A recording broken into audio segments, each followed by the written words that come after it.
Good evening, good evening, good evening, and welcome to Season 2, Episode 7 of hashtag What Woke Looks Like, the podcast.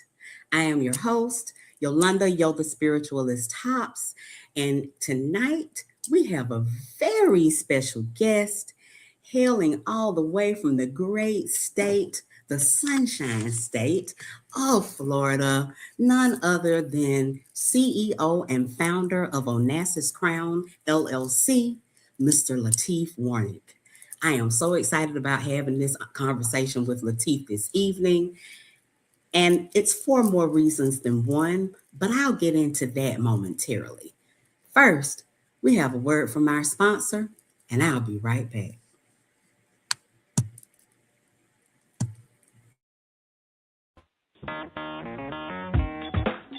Women have the power to transform this world.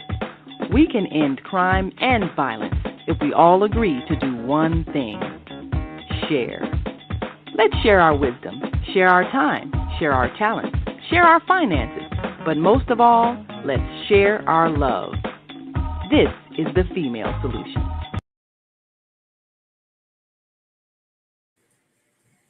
And I'm back. So as I mentioned before, my special guest tonight is none other than Mr. Lateef Warnick. I want to tell you a few things about Lateef. This guest is phenomenal. This gentleman has been making a difference all over for quite some time. We're talking 30 plus years. Now, when you see him, you're going to say there's no way in the world that dude could have been out there doing anything for 30 plus years. He's too young. But I'm telling you right now, when I read you this list of accomplishments and accolades that Mr. Warnick has, you're going to say, oh, wow, he must have found the fountain of youth. So let me tell you about Lateef. He has over 30 years of experience as a serial entrepreneur, a naval officer, a nuclear engineer, a student pilot, financial advisor, insurance agent, an educator, real estate investor, realtor, top sales professional, a trainer and manager, investment supervision, principal, hip hop artist, songwriter, producer, independent record label owner. I mean, this guy just does not stop. A web designer, e-commerce expert, fashion designer. He has his own clothing brand. He's an online marketer, a content creator, certified life coach, marriage counselor. Oh my God, spiritual author. I mean, what doesn't Lateef do? He's also a business consultant. He's also a yogi. I don't know where he finds the time to do all of these things, but somehow he has. But to top all of that off, because those are beautiful accomplishments, but let me tell you what's even better. He's a husband, okay? He's a husband. He's a father. And now he's a grandfather. So he has one of the greatest titles of all times. Please join me in welcoming to the stage none other than the man who does it all, Mr. Lateef Warnick. And welcome in. Yolanda. Thanks for having me. Thank you for that introduction. I think there are a lot of people out there that need to level their game up with that introduction you just gave. I'm like, wow, really? I mean, this guy. Yeah, because, and you know what? I think what's most refreshing about that for me is the fact that while my resume is not quite this extensive, it is rather extensive. And sometimes I wonder to myself, am I okay?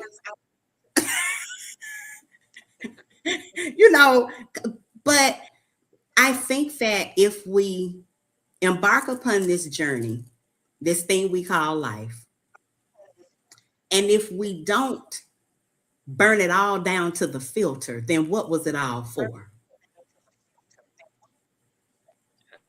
Absolutely. Like if you have the gifts, if you have the So talent. first, let me, yeah. So first, let me say thank you for having me here. Thank you for being I here. again appreciate that very warm introduction there. I did take some time to kind of look over your platform, what work looks like. I see a lot of the work you've been doing, and it actually very much aligns and mirrors the stuff that I do, as far as, trying to Yes. improve people's lives, trying to show people how to transform themselves. So Yeah. thank you for what you're doing, and kudos to Mhm. you, and wish you continued success with all the work you're doing. But again, I'm happy to be here. Thanks for having me, and look forward to our conversation. Yes. Yes. So tell me a little bit about Onassis Krown. This is a unique name. I am curious Yes. to know how you stumbled upon it, or was it something given to you in a vision? Tell us how Onassis Crown was born. Great question. So NASA's crown, honestly, is an evolution. Um, as you live life, certain little triggers happen over the course of your life, and they may not be very significant at the time. They kind of sit in the back of your mind. So when I was a kid, I remember the name Aristotle Onassis. He ended up marrying Jackie Kennedy, the widow of JFK, years Hmm. after, President JFK was assassinated. But what stuck to me, I guess, was his moniker at the time was richest man in the world. So I just kind of Hmm. put that in the back of the mind, something you remember from your childhood. Right. Uh, Fast forward many, many years later, while in college, I pledged a fraternity, and one of the big brothers' uh, line name was Black Caesar, and I thought that was just one of the coolest names. I didn't know at the time it was dope. Okay. But I wanted to sound a name like that. So, Yeah. I can't say I was rich, but I was doing pretty good for a college student. And Yeah. so the name Black Onassis kind of came out of that whole pledge process. So that was a line name. Again, fast forward many years later, one of my favorite movies was the Thomas Crown Affair. And the original was done by Steve McQueen way back, I believe, in the 1960s or so. Hmm. Yeah. It was made probably late 90s, early 2000s by Pierce Brosnan, who played James Bond as well. But Thomas Crown Affair was one of my favorite movies. Very swag guy, very fashionable, an adventure seeker. And so the name Onassis Crown really was a combination of all these things kind of brought together. So the name Onassis really represented wealth, luxury, just a certain lifestyle. And then the Yes. crown, of course, represents royalty. I decided to change spelling of crown from with the C to a K, and the K kind of just representing again knowledge, king, this nature.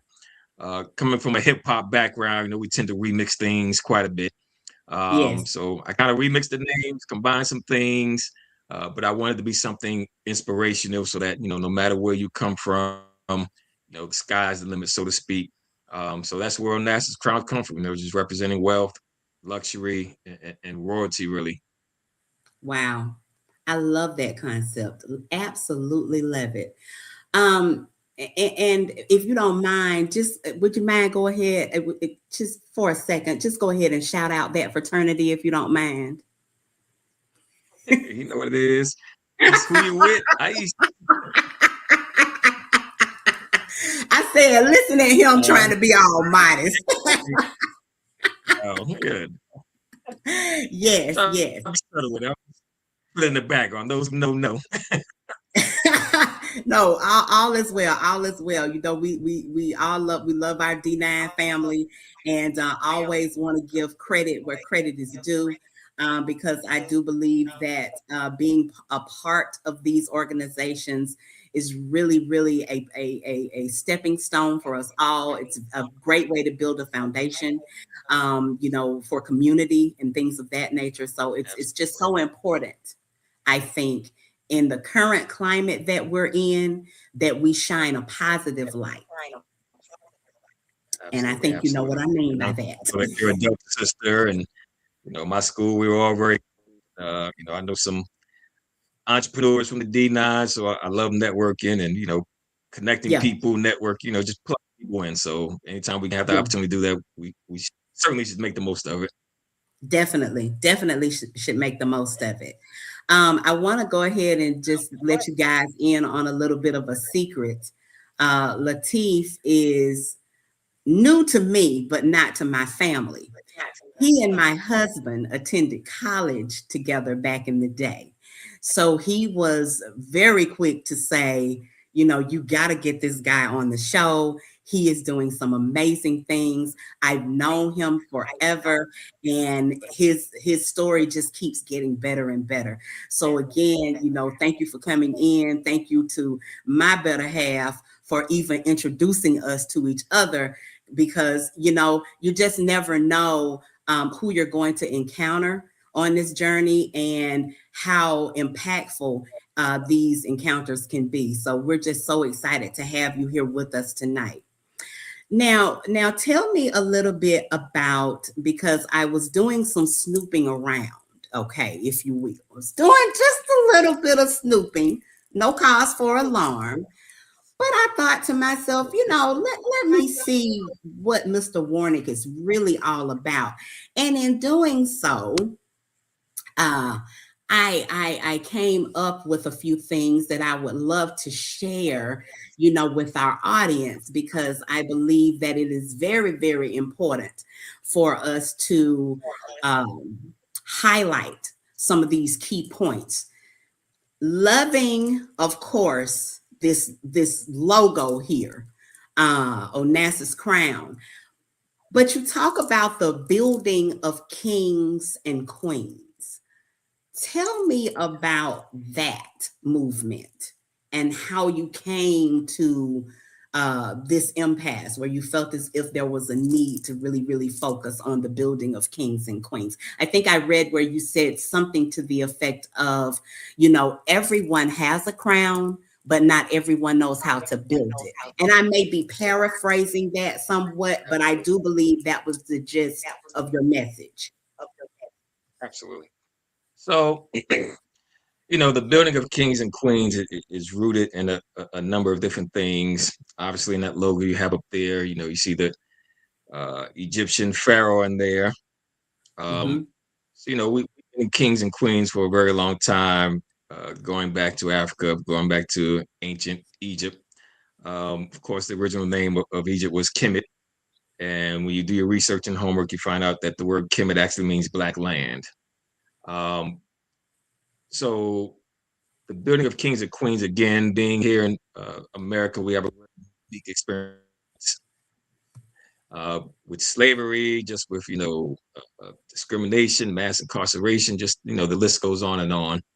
Um, Me being from the South Bronx, I was exposed to hip hop very early on, really from childhood, and I know what that music was rooted in. I was into the breakdancing, the graffiti, so just really the whole cultural aspects of it. But to see the evolution of it and some of the messaging in it, some things are okay for entertainment, like movies. I'm not going to point finger and blame people for their experience, but the industry is obviously in it for the money. Mm-hmm. And when the check is dangled in front of you, there are people willing to do whatever to collect that check. And so for me, it's cool, but I feel like we get to have more things to offset some of the messaging that becomes very popular out there. Mm-hmm. Um, as life happens, like you say, having children, having grandchildren, you start thinking about your own legacy and what am I going to be remembered for? And I don't think any one of us is big enough to change the world, but I feel like we all can do something to contribute towards a better world. So for Yes. me, again, spiritually speaking, you know, scripture says obey in the image and likeness of Almighty God, Creator. So Yes. if that is true, then we should characterize ourselves as the Father, Spirit above does or within us. Mm-hmm. So that's really what I'm trying to do. From, whether it's music, whether it's the books, whether it's fashion, I try to put messaging of transformation for people to aspire and be the best version of themselves. That's really what it's about. And everything I do, I try to marry those things together. I know you rattled off my resume, and when I reflect on a lot of those things, that's something I always tried to bring to the table, whether it was, real estate, whether it was financial advising, just trying to holistically encourage people to be, better versions of themselves. Of course, of course, of course. Which brings me to my next point. Um, this book you wrote, I definitely want to highlight that. Wear your crown.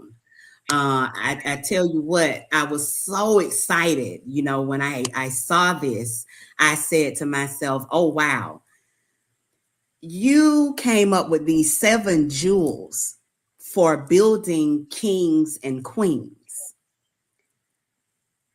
These are jewels I personally feel that any of us can apply at any point in our lives. But also looking at the fact that this is something great to start with, the young, start with the youth, Absolutely. starting to teach them about all of these things. Just tell us a little bit about that. Of course, as adults, we need to make sure that we are fine tuning these things, but we need to get our young people in the mindset of understanding how important these 7 jewels are for them building their crowns. Absolutely. And like you said, you mentioned the kids, I'm a father of 4. I got 2 Yes. girls, 2 boys. My 2 also are, young adults. My 2 youngest are, still 12 and 13. But just again, having gone through life, I was always a pretty good student, a fairly good test taker. But a lot of things just on how to be successful in life, I kind of had to learn from trial and error. Of course, we're all not born on the same uh, playing field in life. But one thing I've discovered is, regardless of what your childhood was like, you don't really get a pity party. You know, um, people who love you most might care a little bit, but the world at large really does not care. School systems are really created to kind of teach you how to be a good worker, be a good employee, Mm-hmm. um, basic skills, and not really there to truly teach you how to be successful. Now that's me growing up. I hope the education system's a little bit better, but I did teach 7th grade math and science for a year, and it was really all Okay. about scores and that sort of thing. And I did some training in the Navy. I never really taught 7th graders. So I Ah, think the principal that hired me brought me on because she saw the military background. I think she wanted me to kind of run class like boot camp. And so I think that's why she hired me. Long story short, I was fairly young at the time, maybe 27 or so. I feel like I could still relate to these young people musically. And so I would do different things. Like every morning, I would come right on the board. Hey, today's a good day to learn math. For whatever reason, New Edition dropped a new song, or the weather was beautiful, or the just reasons. But what I found out was, as time went on, if I forgot to put something on the board, the kids would kind of, hey, Mr. Warnick, you didn't put a reason to learn math today. And so I started seeing the value of repetition and trying to make oh, things yes. fun. I would Yes. create games. I would split the team, the class into 2, put the same math problem on the board, have the kids race to the chalkboard, solve it. It got very loud. It got very boisterous and um, competitive. Just gave them a little bit of freedom. You want to chew gum in my class? Go ahead. Just don't be popping bubbles, and I can't give you permission to chew, gum in someone else's class. Of So course. just Of try to course. treat them like maturing young people. Long story short, the Right. principal didn't really like my approach. Um, to Okay. me, it felt right, but I thought maybe she knows something I don't really know. She kept warning me, oh, Mr. Warren, at the end of grade test and stuff. So I wasn't 100% certain, but I said, you know what? I'm going to do what feels right. Long story short, my class at the end of the year ended up having the highest growth in their end of grade test scores compared to all of their peers. But of Um, course. yeah, but based on that experience, I'm like, I don't really make that much money. I got paid once a month. By the time I got my check, Uncle Sam ate it up in taxes, and then also not have the support of your administration. I'm like, why would I continue doing this? Mm-hmm. Um, so I moved on. I went back to New York, landed in the investment world. But again, from that experience, from being a financial advisor, I just saw these gaps, these voids of Mm-hmm. people in general, but especially our people who did not really have these skill sets. So again, I had to learn a lot of these things the hard way, but I said, let me kind of codify it, put into some sort of format to help others. And of course, again, I was able to marry it with my brand. So for me, financial wellness is very important. Understanding how to Yes. save, how to budget, how to invest.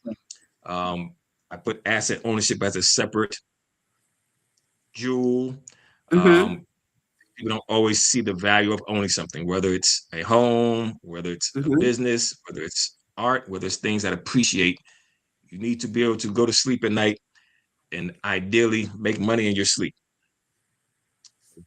For me, having done music, I owned all my music, all my masters. So, you know, I came from there where we still were selling CDs out the back of our trunks.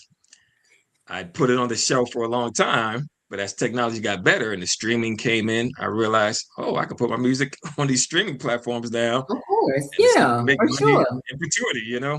Yeah, yeah, But yeah. yeah, books. Once you've created something that you can own, that's something you can basically sell forever and continue to make income from. So asset ownership is important.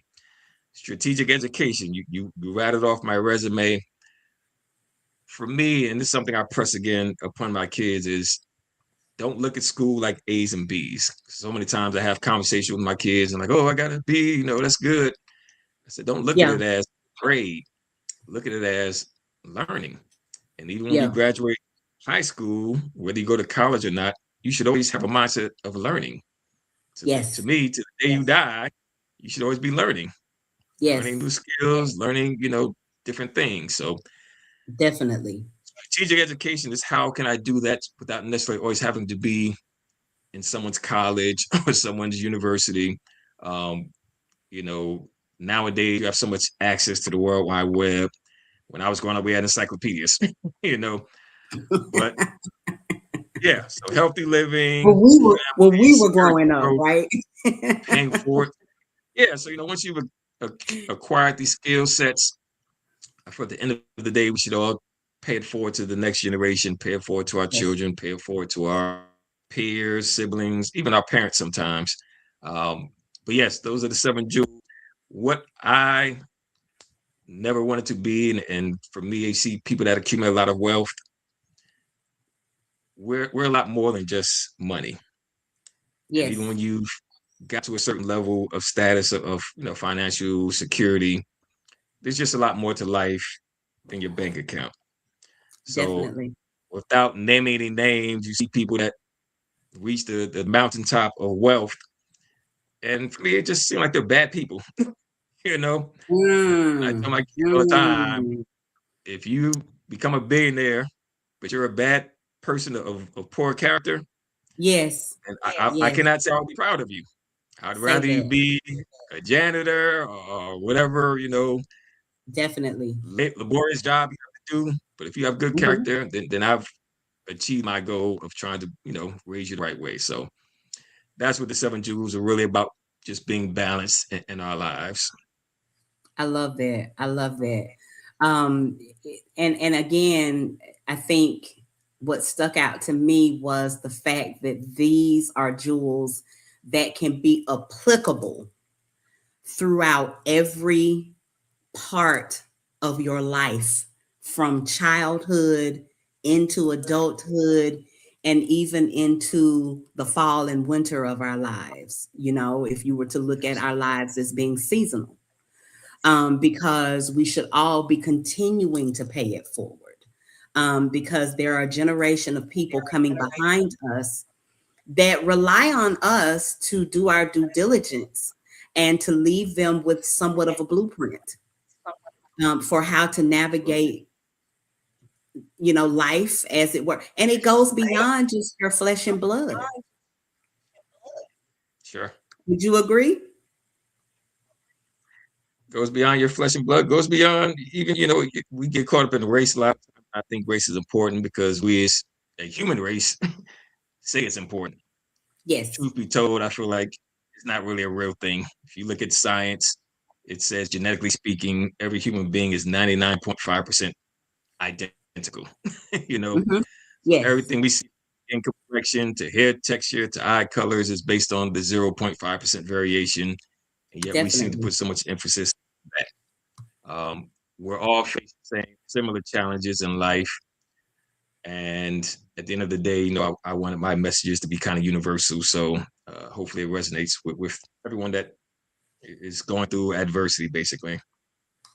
Definitely, definitely. I know that just from, again, looking through your website, and I, wish I'd had more time to really dig deeper into many of your messages because there are so many. But this one was one I felt that really, really stuck out to me, and I felt as if it embodied, at its core what you're about.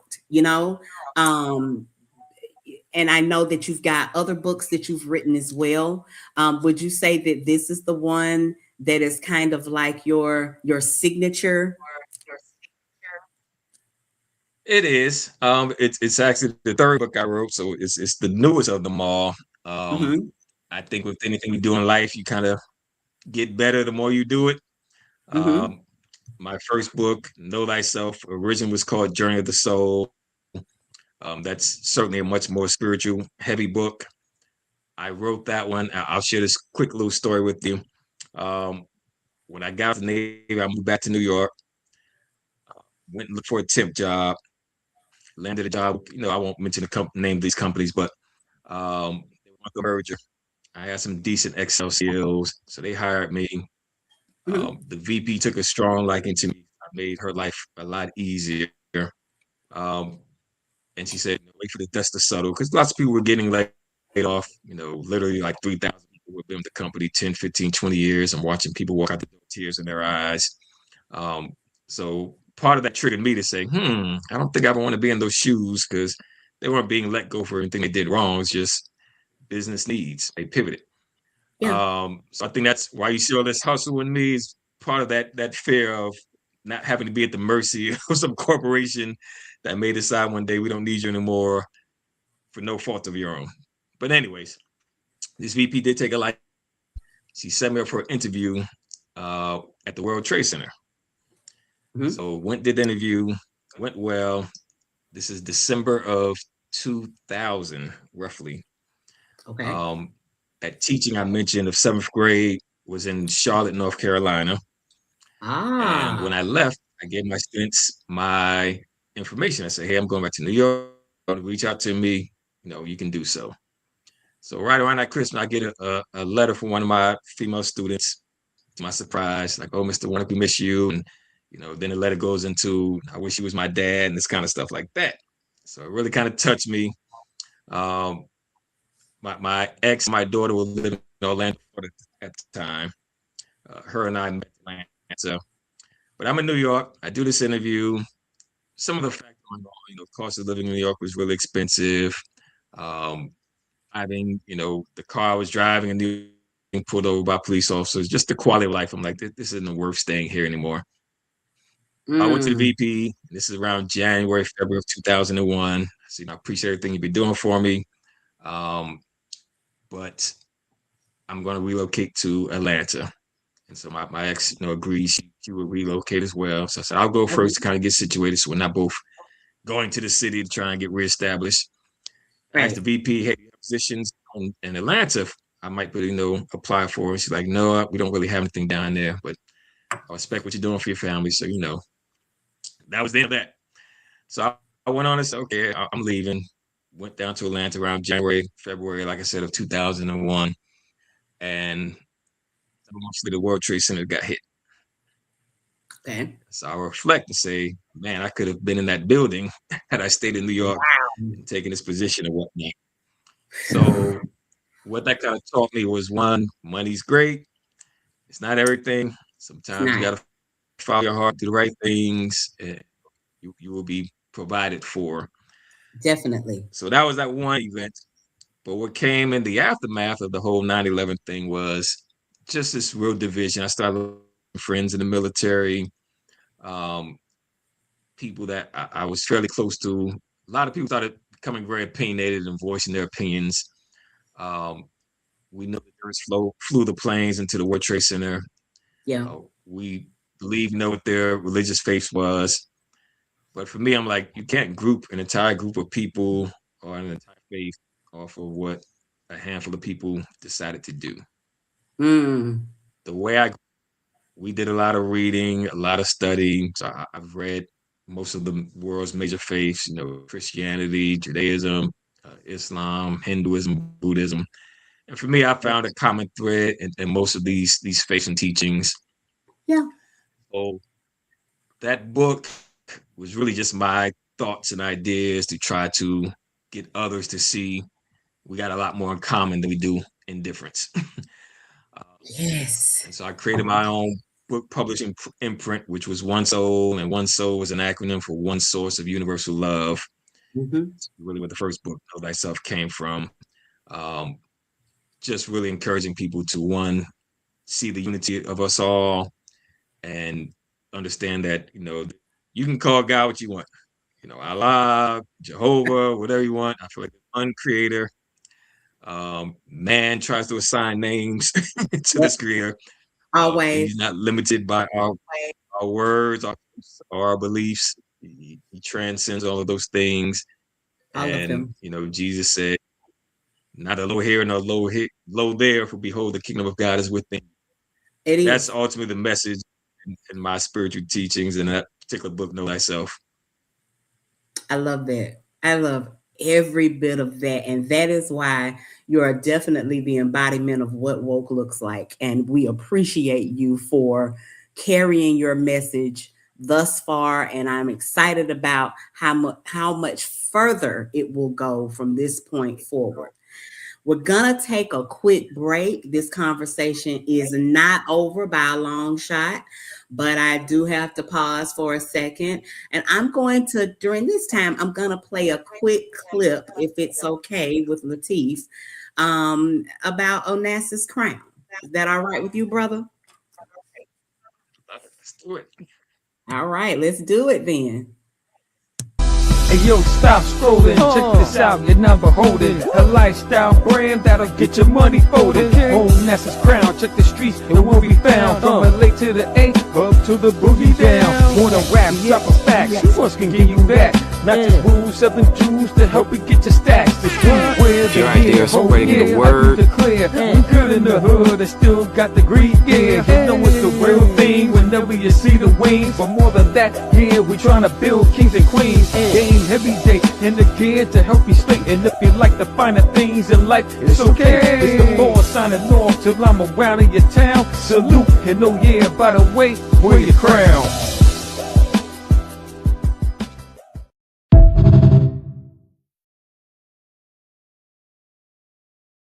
Arguing with strangers on social media about who's the most righteous?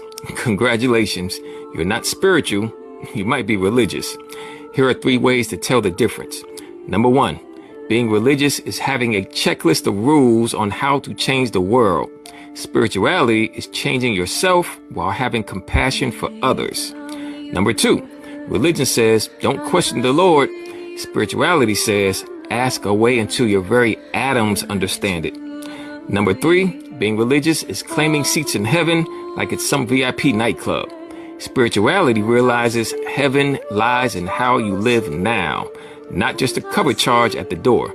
So don't just memorize scripture like it's karaoke night, live them. Because if your soul isn't growing, then you're not holy, you're just stuck in Sunday school detention.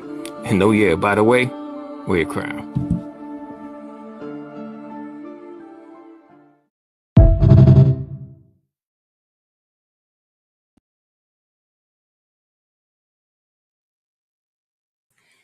And we're back. I'm going to clap it up for that. I told you I was doing some snooping.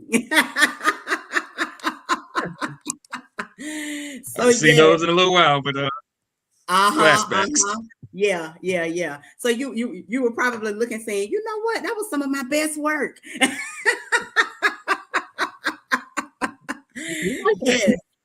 Yes. I thought that clip was very timely, based on the last words that you spoke just before we went out on the break, when you talked about, your studies of religion, in general. And I too consider myself a student of religion. And of course, this comes on the heels of 30 years as a minister of music in the Baptist church. And, just coming from that strict Bible belt upbringing. I do not use the word belt loosely. The belt, it is literal. This message. Listen, brother, it's literal and figurative. Okay. But I do not take it lightly. And I in the words of Shirley Caesar, I wouldn't take nothing from a journey. Okay. All these roads led me to where I am today. But I too began to seek for something a little more, or maybe if not more, but a little deeper, a little more depth. Because I said, these people want to put God in a box. Yeah. And how can we, in all good conscience, put an entity that is so vast, so omnipotent, so omnipresent in this little box? And I wanted to know how this happened. And I also wanted to know the truth. And so I had to embark upon a journey of my own, much like yourself. It is nothing that anyone can, I don't feel it's anything anyone can teach you. But I do believe that your own God box gets unlocked. And when that happens, you just want more. You just want a more close personal relationship. You really want to understand who God is. And you can only do that by seeking. Absolutely. And so would you, I'm just curious to know, what was your upbringing like? Who Great did question. they think God was? So my upbringing, it's just me and a brother, older brother. I think he's 3 to 4 years older than me. Okay. Tell stories about his age sometimes. I've got to where I forgot who it is. But nonetheless, my parents married young, me young. So my father had me at 19. My father's one of 5. My mother is one of 12. My grandparents on my mother's side, like the Miami area, migrated to New York. Okay. My father was born and raised in New York. So my mother was born in Miami, but she was raised in New York. Okay. But in New York, you tend to grow up pretty fast. So you jump on trains, subways, and buses and cabs, and you're over the city. Nonetheless, this story, I'm just repeating the story she's told me, which is she found I believe a Catholic church near her home that as a little girl she started going to. And after repeated visits, one day her father said, her name is Fran. He called her Franny. Like, Franny, go to church on Sunday, wake me up, I'll go with you. Right. So he did as asked. Apparently he liked it. And so then he made up his mind that, I'm going to church. So everybody's going to go to church. So now the whole family got to go. Okay. They ain't got no say so anymore. So anyway, she was the first one to kind of open that door, according to Mhm. her. But then also she became the first one kind of dissatisfied with it. And she said what kind of struck her the wrong way was, referring to a preacher or minister as father. In her opinion, there's only one father, which is, in heaven. Okay. So that kind of turned her away. Um, from there, she kind of on her own started getting to more, just reading of books and New Age teaching. So I remember as a kid, one of her books, four of her favorite books was The Queer Gospel of Jesus Christ, which supposedly talked about some of the missing years of Jesus, because in the Bible he basically disappears at 13 or so and doesn't reappear to like 30. So like, what was he doing all that time? She had another book called Three Magic Words, which talked a lot about just the power of your thoughts, kind of law of attraction stuff. So when she had me, I guess I was already in her womb, and this is kind of how I came to the world. So as we went through childhood, they never really tried to force us to believe anything particular. Um, encourage reading, encourage conversation, encourage questions. So that Yes. was kind of just my upbringing. Yeah. I had lots of family members, come from a big extended family. So I've been to all types of churches, whether it's Baptist, Pentecostal, Catholic, Yeah. Muslim, name Seventh-day Adventist, Jehovah Witness, been to them all. When I could, around the age of 12 or so, my brother brought home a book called Man's Eternal Quest, written by basically a Swami named Paramahansa Yogananda, big name in yoga and Eastern teachings, came to America. But he wrote a book called Man's Eternal Quest. It touched on lots of real life challenges. And it was just kind of, I believe what I'm doing, all the world's major faiths. So he would quote from this book, from that book. And he just kind of presented it as this universal message. So that's stuck with me. So really over the years, it just progressed, reading more different books from different authors, different teachings, different faiths. And so I guess what I would call myself would be a truth seeker. I'm seeking truth. Many Mm. cultures have their version of truth. Many books Mm-hmm. have their version of truth. But like you Right. said, I don't feel an infinite God can be really captured in a book. Like all the world's religions have a No. glimpse of truth, but no No. one has a monopoly on truth, you know? Right. Exactly. Um, Yes. and over the years, I used to get into, discussions, debates, even some heated debates and arguments with people. And people are very set in their beliefs and ways. And I came to realize, why bother? Someone's lived 20, 30, 40 years of life. Mm-hmm. One conversation is probably not going to change Right. no matter how strong your argument may be. And this would really, I guess, became the cherry on top for me. When I was in New York, a good buddy of mine from middle school, I was reading a book, I believe, called Conversation with God at the time. He saw me reading. He's like, Mm. man, it looks like an interesting book. Can I read that? So I'm like, yeah. Mm-hmm. I gave it to him. 2 or 3 weeks later, I was over his place, over there, and I was like, man, what you think about the book? So he's like, oh, yeah, it's good like that. And so while he's saying that, like, he ain't read the book. So after he kind of got up and went away to do something, she kind of leaned over to me like, but I'm reading it. And she doesn't really read like that. So for Okay. me, the takeaway from that was we may think we're doing something, but ultimately God is in control, and what's meant to get Yes. to who's meant to get to, it's going to get to them. So I was like, you Definitely. know what? That book wasn't really meant for him. It was meant for her. She had read it. Yeah. Whatever she took from it, kudos to her. She got something from it. Yeah. For sure. For sure. That kind of reminds me of another clip that I pulled. Uh, I know you are like, you know what? Hey, I should have been more precautious about what I allow her to have access to, because she is pulling out run with everything. it. Mama.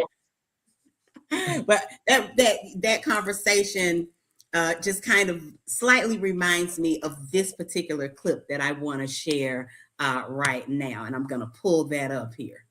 recently had an exchange with an individual online via social media, and he contacted me to let me know that he was tired of everyone referring to people as kings and queens. He said that not everyone is a king or a queen. Some people are pawns, bishops, knights, and rooks, I guess. What is really sad, though, is that he didn't seem to have a problem with everyone being referred to as the N-word. I was shocked that this person thought the N-word applies to everyone, but somehow he was offended by calling everyone king or queen. He said the N-word just wasn't going to go away. We should stop trying. So here's where I stand on this. I believe everyone is and should think of themselves as a king or a queen.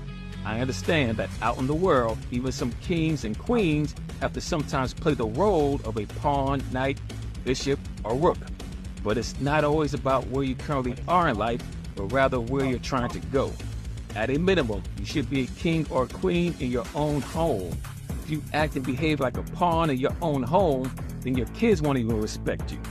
I personally don't care if you mop floors at McDonald's. Then you should do it like Prince Hakeem and Coming to America.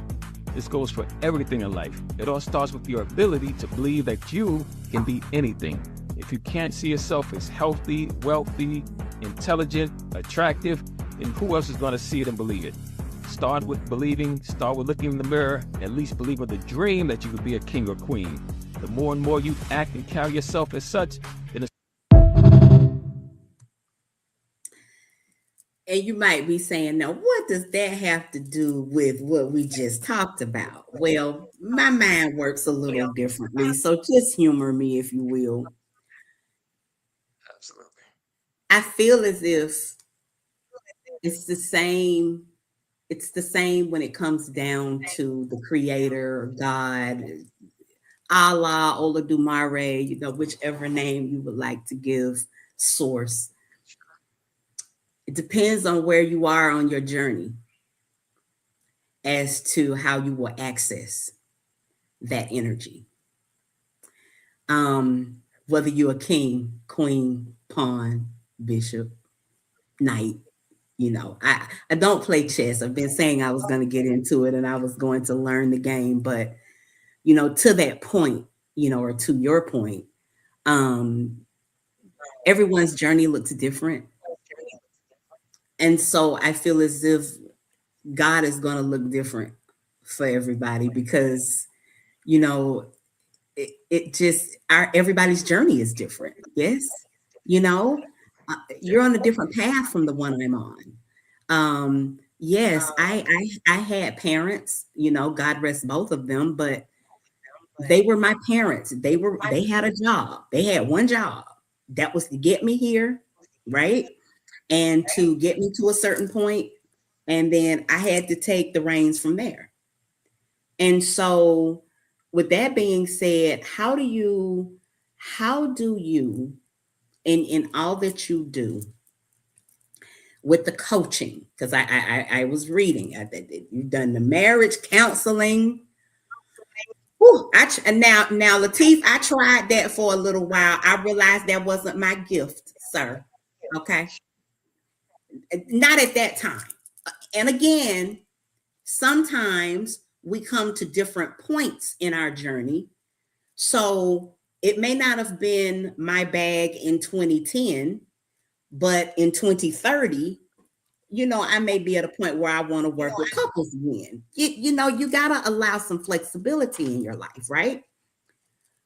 But how do you get people to a point where they understand how to build the crown, whether they are in the confines of a marriage or just attempting to, grow their businesses? Because I know you've done some business consulting.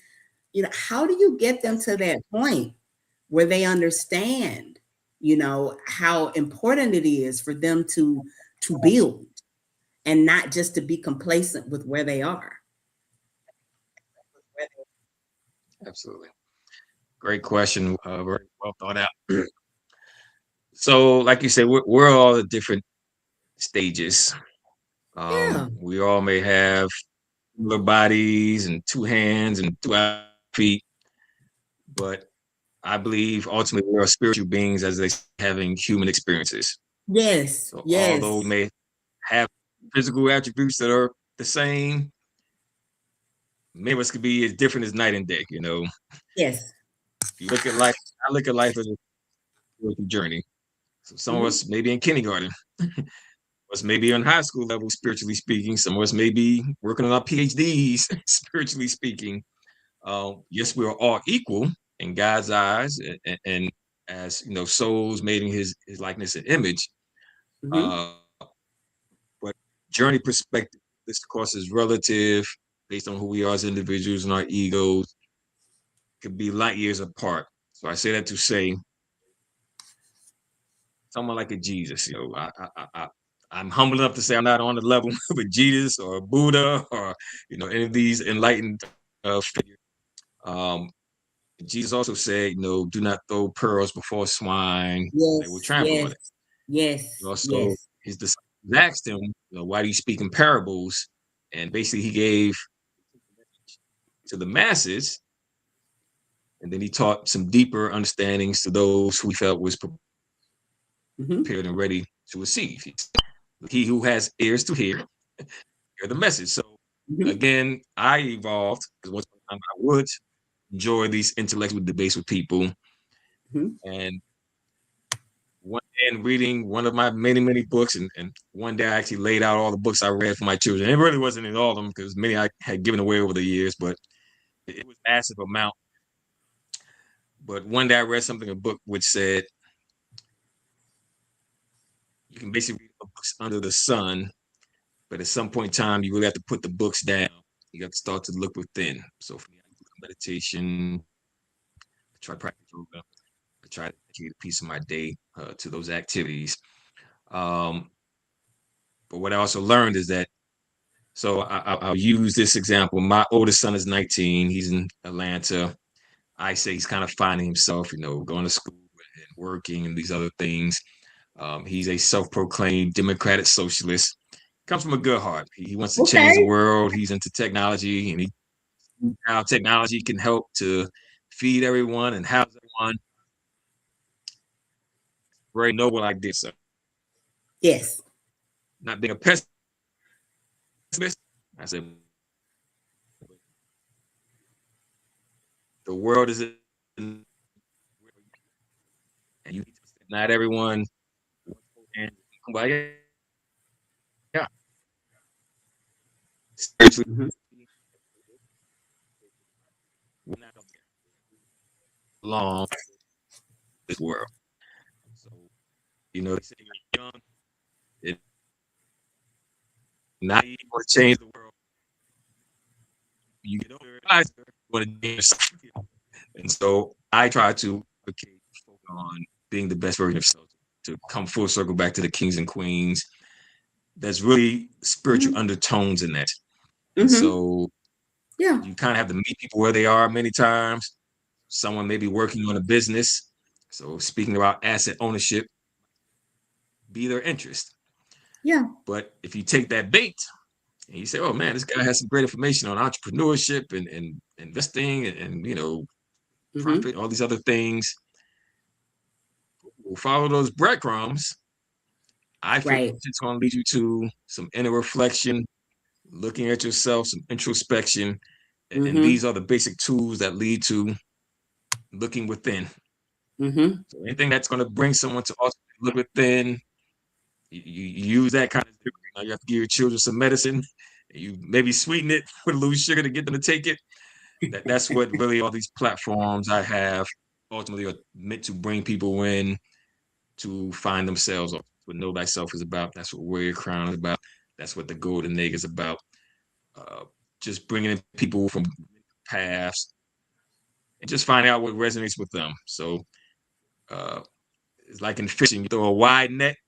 Yeah. And you capture and bring the fish in. Yeah. Different ways. Yeah. So yeah. Same. I get that. I totally get that. I've kind of, as I stated, I've tried the relationship counseling or coaching because I spent years as a therapist before I did a pivot into education. And then I kind of started my own business and I wanted to do things kind of my way. So And spirituality has always just been a huge part of who I am. It's part of my life path, you know. And so, but in doing so, there's been some trial and error, you know. I just found that, you know, working with couples was not quite my sweet spot. I've got some other sweet spots that I'm focused on right now. But I applaud anyone who can do that work, because that is not easy work to do. Working with couples is not easy. It is not working with just one personality. There are two, and depending on the individuals, there may be as many as 10. Because it just depends on. Right. I know you're in education. I try my hand at the teaching. I enjoy sharing information with people. If I were to teach, it would probably have to be more on a college level. People that actually want to learn. Not everyone in college even wants to learn, but I have the ultimate respect for teachers. And when I was in the Navy, I actually went to college originally for health professions. That's how your husband, DC, and I met. 'Cause I went to Armstrong because they had the health professions field. Yes. I did 2 years of studying microbiology, the pathophysiology, all that stuff. Okay. My second year, I started doing my clinicals. The very first patient they gave me was an older man. He was blind and talk, totally dependent, total care, basically. And one is the most depressing thing I'd ever been exposed to. And then the healthcare system, you know, you got patients that all they do is ring the bell for medicine. And then you got patients, they're just ready to pass on and go. And that was very stressful for me. I was internalizing a lot of these things, and I learned you kind of have to arm's length between yourself and these patients, because not everyone's going to live. Some people are going to pass, but that wasn't the path for me. And I had to find it out after 2 years of schooling to realize that, I can't simply be doing this for a career. So you went through your experience, you found out, okay, this isn't for me. I've gone through the same thing. But even with the marital counseling, with life coaching, you're going to give people what you can give them. Right. They're going to decide how much of that they can, you know, ingest and marinate. Exactly. For sure. Digest. It's got to be separate from expectations and results. Yes. Look at it from that approach, like, oh, I got to save this marriage, you know, that's no one has that power to do that. Oh yeah, we definitely, and we coaches, therapists, counselors, we definitely don't have that power. That is all up to the individuals, and they all come with a different set of, you know, concerns, if you will. That sometimes it's just going to take a lot of work. They got to do the legwork, you know, and that even goes for the individuals that we work with. You have to be willing to do the work. That's it. You know, a marriage is only going to be as good as the two individuals involved.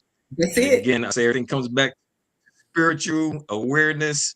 Yes. You cannot look in the mirror and see, what am I contributing to the dysfunction, miscommunication in this? You're not going to have a healthy relationship. And a lot of times people just want to point the finger at the other person and not take ownership and say, okay, even if I felt that was a situation, what could I have done differently to bring about a different experience or a different outcome? And most people don't. They wanted the world around them to change themselves. That's it. And that is it, and that is all. You know, since we're talking about audiences, I have another clip that I would love to share right now. I got another one. Yes, I do. I've got plenty of them, but I'm not going to show them all tonight. But I'm going to add this one, and it talks about, this is something that you were expressing about audiences. So I want to share this with our viewers. Stop wasting your life working a job you hate just to afford a coffin slightly nicer than your neighbor's. Look, social media has flipped the game. People are literally making six figures reviewing chicken nuggets, unboxing socks, or yelling at video games. And you? Well, you're sitting there doubting whether anyone cares about your passion.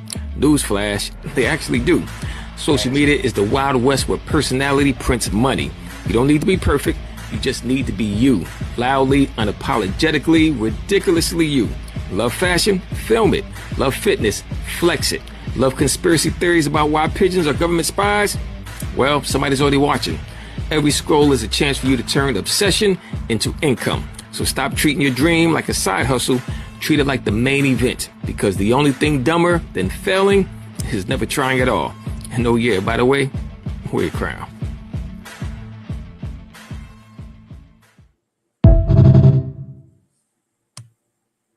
So good, just so good. Just so good. Get back on. Had you forgotten about that one too? There's a lot of my place at times, and I'm like, I got to get a little better structuring my day, or at least my week, to try, keep generating some good content. These are really great. I mean, such good nuggets of wisdom that you have been dropping for people. And I've got running across the bottom of the screen right now. If anyone is ever interested in booking Lateef, he is at https://www.onassiscrown.com. Now I know I saw that you do speaking engagements. Is that still on the menu? I want to double check, because I don't want to put you out there and then you start getting phone calls and you're like, Yolanda, you what did you do? And I'm like, I didn't know. So just to double check, speaking engagements, yes? Yes, I still do speaking engagements. Perfect. Calendar permitting. I'll put that caveat on there. Okay, calendar. So let us issue this disclaimer, viewers. Calendar permitting, Mr. Warnick is available for those engagements. You can also visit the site for his books. And are we still able to book with you for coaching or counseling as well? Yeah, all those services, products on the website. Okay. I try to make it as easy to navigate as possible. But there's a little, one of those hamburger menus, top right corner. So you click on that, you get a large drop down. And I try to organize it based on, whatever services or products, you might be seeking. So emails on there. So if you have questions, concerns, feel free to email, shoot a little message. Myself or someone will get back to you. Yes. As you can see, he is available on all social media platforms: Instagram, Facebook, X, formerly known as Twitter. I did not pick up the TikTok address because it wasn't listed on the site, but then I did notice that you're also on TikTok later on. So Onassis Krown over on TikTok as well, if you're one of the TikTokers and you prefer that platform. So however you would like to access this gentleman and any of his offerings, you have full range and full availability to do so.